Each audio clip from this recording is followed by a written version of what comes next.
What's going on, everybody? Hope you're all having a fantastic day today. Now, ladies and gentlemen, Black Ops 7 has actually been gaining a ton of hate. Now, I know every year Call of Duty gets a lot of hate, but this is more than I have personally seen in a long time, if not ever. I think the last time I saw this type of hate for a Call of Duty game was around Infinite Warfare, and here we are, and it almost seems worse than the hate that went on during that time period. It just doesn't seem like anybody's really happy with the direction that Call of Duty is pointing towards. But I gotta be honest with you guys, despite all the negativity in the community right now, I don't think that is going to change absolutely anything. The sad reality is that no matter what, I think Call of Duty is going to personally thrive. I actually put out a little bit of a poll on my channel, and I wanted to do this because, again, you guys know me over here. A lot of my community does not like Call of Duty whatsoever. You know what I'm saying? So if I'm going to be real, I think that this poll was interesting because asking my community, usually they would all say the game is going to die. But believe it or not, it was a little bit mixed, as you can see right here, despite the negativity around Black Ops 7. Do you still think it will sell well? And it's actually split across the board. 31% said yes, 32% said maybe, and another 32% said no, and then 5% said show results. I'll be real, I didn't really expect it to be this split. I thought a lot more people were going to say yes, it's going to sell well. But it seems like there's a decent amount of people out there who are still, kind of convinced that this game is going to flop. And as I stated, you never know, maybe it will flop. But I think, again, the reality is still this game is going to be successful to a certain degree. I mean, if you really think about it, we haven't even touched upon the beta phase of Black Ops 7 just yet. All we saw were, some leaked gameplay and some more information said by the developers. We haven't even seen a full match of Black Ops 7 multiplayer, let alone played a full match of Black Ops 7 multiplayer.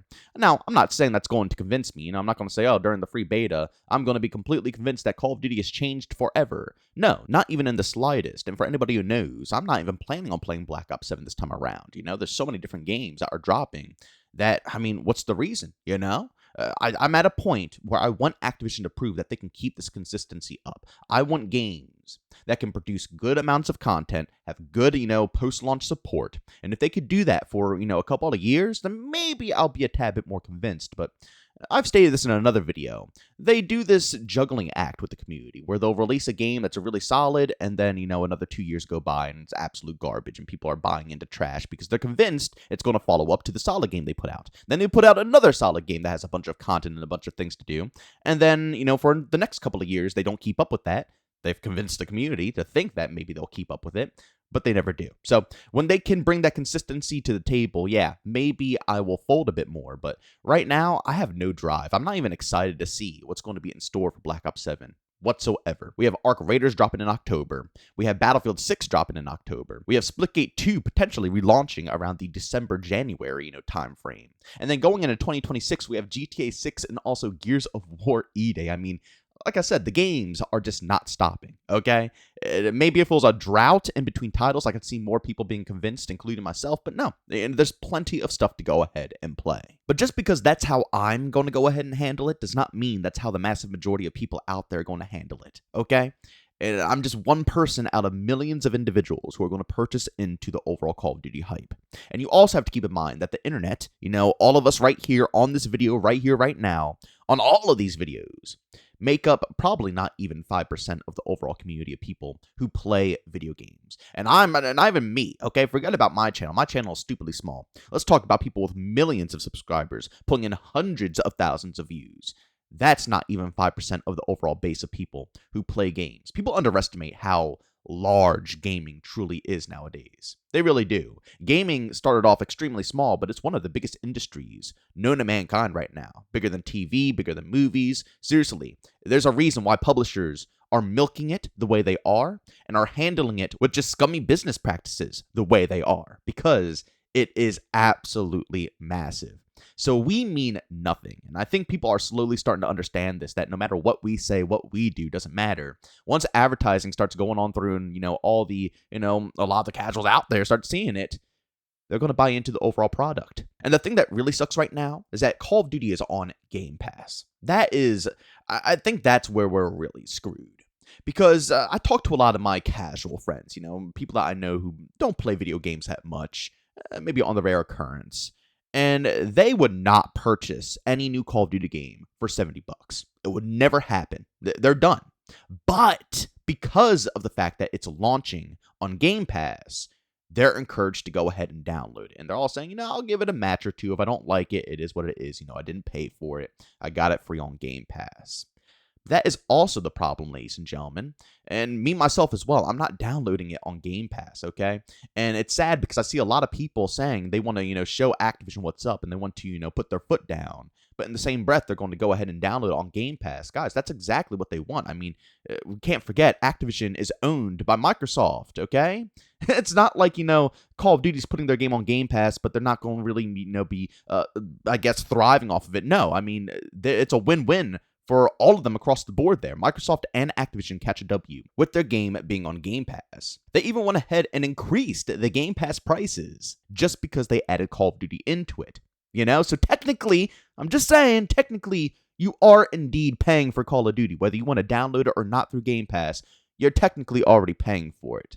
But who cares? Because, at the end of the day, Game Pass has a lot more to offer. So if you want to buy Game Pass and play, all those games, that's great.